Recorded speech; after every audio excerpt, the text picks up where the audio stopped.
Hey there everybody, Mr. Dickin here, and in this video we are going to be discussing limits to infinity. So we're going to start seeing limit as x approaches infinity, or maybe even a negative infinity.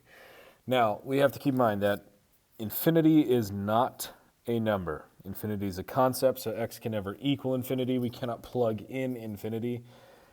But what we can do is imagine that x is just some insanely large number, and that'll give us the same idea as approaching infinity. Now, one thing to keep in mind, if you have anything, I'm just going to make up a number, say 7, divided by a really big number. So I'm going to say 6, I don't know, million, thousand, billion, whatever. Really big number. That is approximately going to be 0. So if you have a really big number on the bottom of a fraction, that approaches 0. If you had a really big number, so we'll do the same thing, up here on the top of a fraction, so if the numerator is significantly larger than the denominator, then that is going to approach infinity, or a really big number. All right, so let's go ahead and recap what we know about rational functions. Here I have an example of a rational function. There is a vertical asymptote right here at 3. As x approaches 3 from the left-hand side, from the left here, it's going downward, so we have a negative infinity. As we approach 3 from the right-hand side, it's going upward, so we're going to positive infinity. Anytime you have a limit approaching a specific number, so we generalize it with a, and the result is an infinity or a negative infinity, then that is a dead giveaway that you have some sort of an asymptote. So if your limit evaluates to either infinity or negative infinity, if your limit is approaching that, you have an asymptote. Now, if we have limit as x goes to infinity, this is when we're talking end behavior. So as I go really far out to the left, or really far out to the right, if I plugged in a really big number for x, or a really big negative number for x, what's happening? Well, as I go out to the right, it looks like I'm getting closer and closer to this horizontal asymptote, which is at 1. Same thing if I go out to the left. So if you have the limit as x approaches infinity, and that results in a constant value, then that's a dead giveaway that you have some sort of horizontal asymptote. So let's take a look here. I have a function, 3 over x minus 2. Vertical asymptote at 2. Horizontal asymptote would be 0 because the degree of the denominator is more than that of the numerator. Graphically, here's what I'm looking at. If I had the limit as x goes to infinity or negative infinity, it would be 0 for both. Now, it's pretty easy to see with the graph, but I can also imagine, well, what if I plugged in a really big number for x? So I'm not even going to make up a number. I'm just going to say really big number. Pretend it's 600 billion minus 2. Well, that minus 2 is essentially negligible. Right? If you have $6 million and someone steals $2, you don't care. So really it's 3 divided by a really big number. And I don't care if that's a big positive or negative number. It's a really big number. That's going to get really close to 0. So that's why our limit is approaching 0 here. Here we have a rational function. Just by looking at the function alone, I see the degree of the numerator is tied with the degree of the denominator.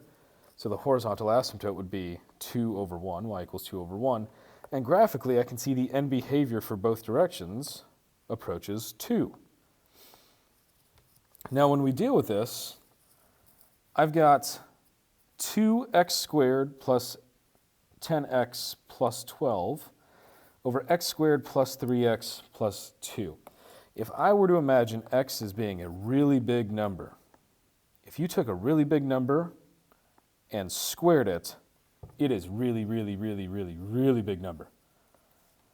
To the point that doubling it, helps, but it's nothing crazy. But adding this 10x doesn't really do a whole heck of a lot.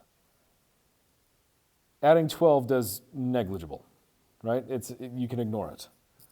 So what we have is 2 times some really big number squared plus who cares, all over a really big number also squared plus who cares. Well, these two values are getting big at the same rate, right? Because they have the same degree. If I imagine x as being a really big number of 6 million squared up top, 6 million squared down below. The only difference, though, is that numerator is always going to be twice as big. So these two, they don't cancel out, but they kind of negate each other. So that's why we are approaching an overall value of 2. So we're finding our highest degree and kind of ignoring any of the lower ones. Next one, what if we have a slanted asymptote? Again, we look at the highest degree terms, and I'm noticing the degree of the numerator is greater than that of the denominator. Well, if that's the case, if I imagine x as being some really big number, this numerator, since it's to the 3rd power, if I plug in a really big number for x, that's going to get a lot bigger, a lot faster than x squared will. So this x value is getting infinitely big, infinitely faster than this value.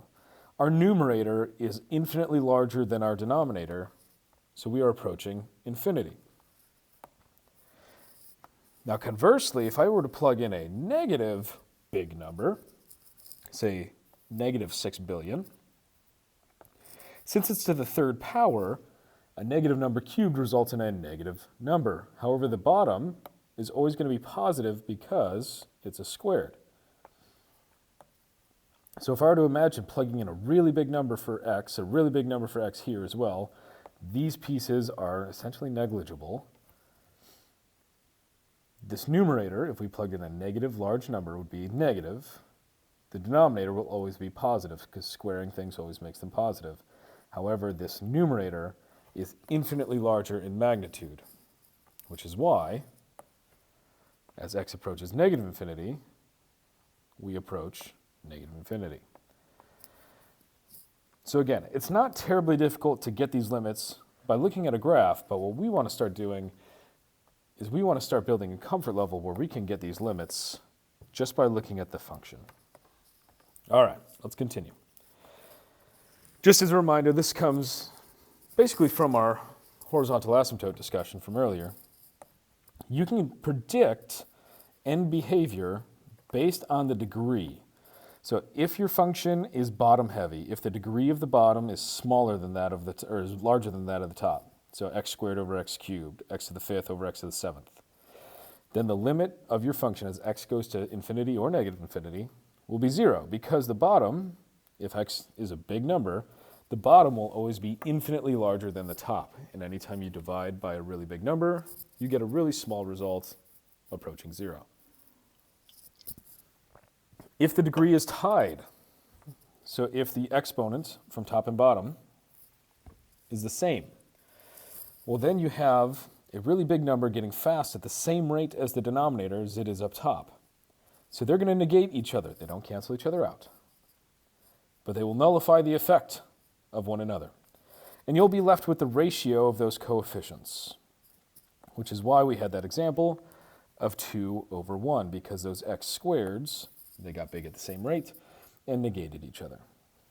If you have a scenario in which the exponent or degree from the numerator is bigger, well then that approach is positive or negative infinity. We would have to do a sign analysis.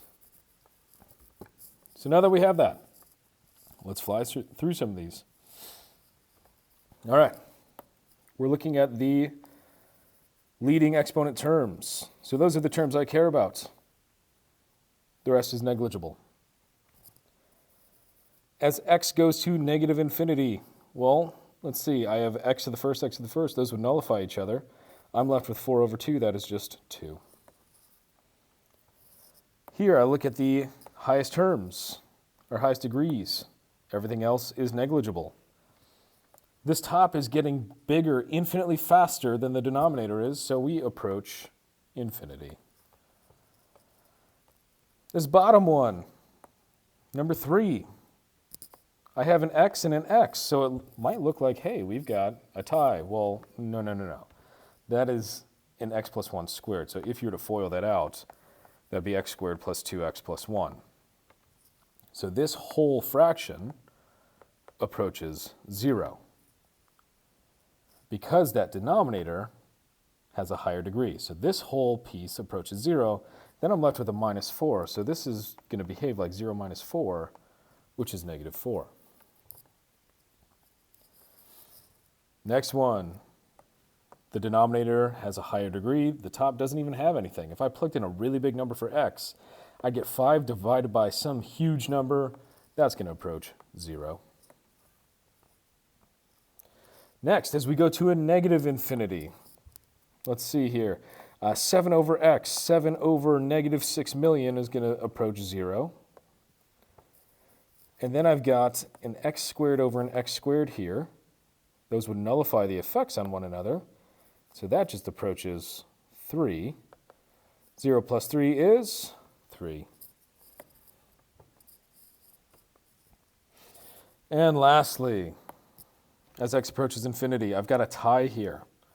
X over x. Everything else is negligible. Well, since it's a tie in degree, we take the ratio of coefficients. I have a positive 1 over a negative 1. That results in a negative 1. All right, let's see some uglier examples. As x goes to negative infinity, for number 5, well, first and foremost, this is the only part I care about. This 2 is negligible for now. The only time it wouldn't be is if this went to 0, but it's not going to because I have an x up top and nothing in the bottom. That means this is going forever to infinity. However, it's a negative infinity. So if I plugged in a negative number for x, say negative 6 million, 7 times negative 6 million over 5 is a negative really big number. So negative infinity is what we'd approach. All right, next one. Just for my own sanity, I'm going to go ahead and pretend that this was distributed out. So if I do that, let's see, this would be a negative x squared minus 3. And then down below, I'd have a 4 minus 4x plus x squared. Okay. So the x squareds are really the only thing I need to focus on. It is a tie within the degree. So we are going to result in a negative 1 because that's the ratio of the coefficients here. Next one, as x goes to infinity. Well, right here I've got 3 over x squared. That term is going to approach 0, so I really have 4 minus 0. That's just 4. Number 8, I have an x squared in the bottom, nothing up top, so that whole fraction would approach 0. On the next term, I've got a 5x over x. That's a tie. The degree is tied. So that would approach 5 because I have a 5 over 1. So we have 0 minus 5, which is negative 5. Let's get even funkier. Anytime you have square roots, we need to keep in mind that the square root of x squared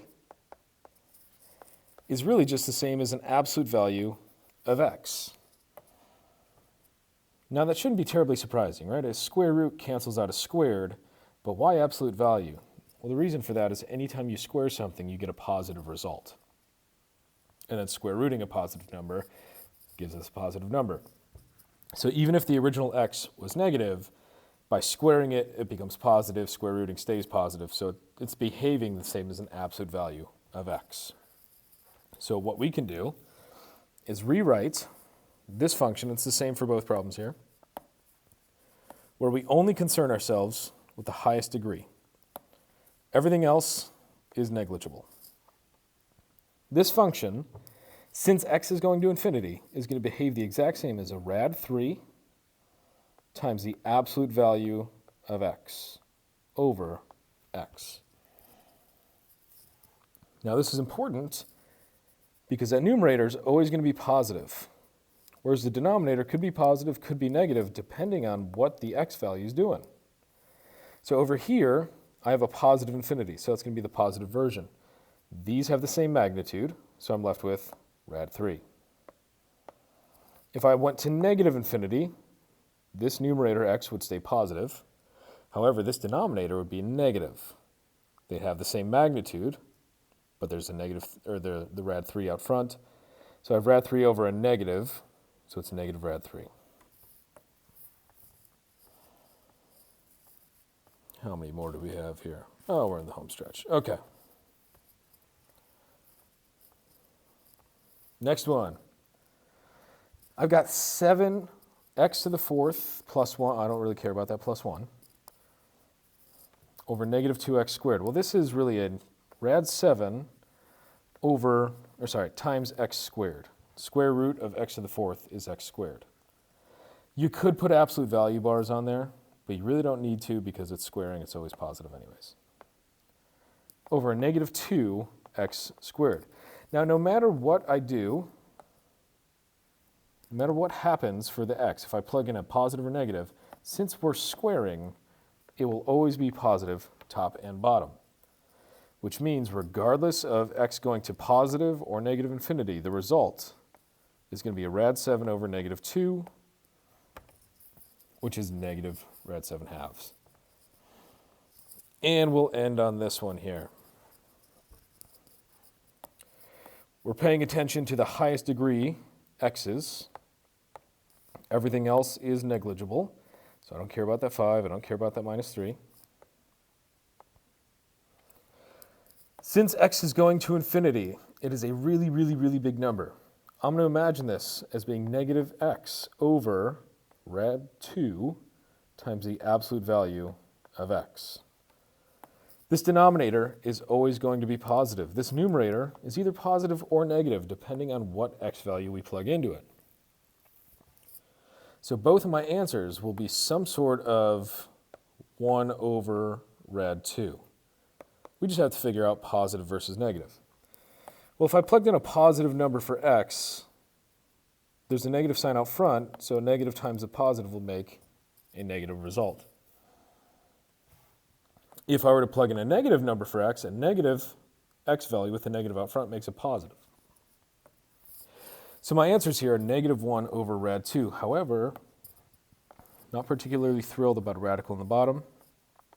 So let's rationalize that. To rationalize, multiply top and bottom by that radical. You would get negative rad 2 over 2 and positive rad 2 over 2. And I believe that takes us to the end. Sure does. All right, that's it for this one. You know the drill. If you have any questions, do not hesitate to let me know. And as always, folks, good luck, have fun, be safe, roll tide.